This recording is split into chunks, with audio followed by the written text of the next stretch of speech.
বাংলাদেশের তারকা খেলোয়াড় মুস্তাফিজুর রহমানকে কলকাতা নাইট রাইডার্স দল থেকে বাদ দেওয়ায় ইন্ডিয়ান প্রিমিয়ার লিগের সব খেলা এবং অনুষ্ঠান সম্প্রচার বন্ধ রাখার নির্দেশ দিয়েছে সরকার।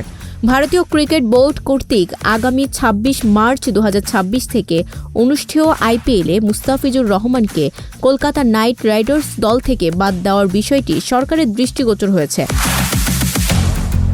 বিজ্ঞপ্তিতে আরও বলা হয়, ভারতীয় ক্রিকেট বোর্ডের এহেন সিদ্ধান্তে কোনো যৌক্তিক কারণ জানা নেই।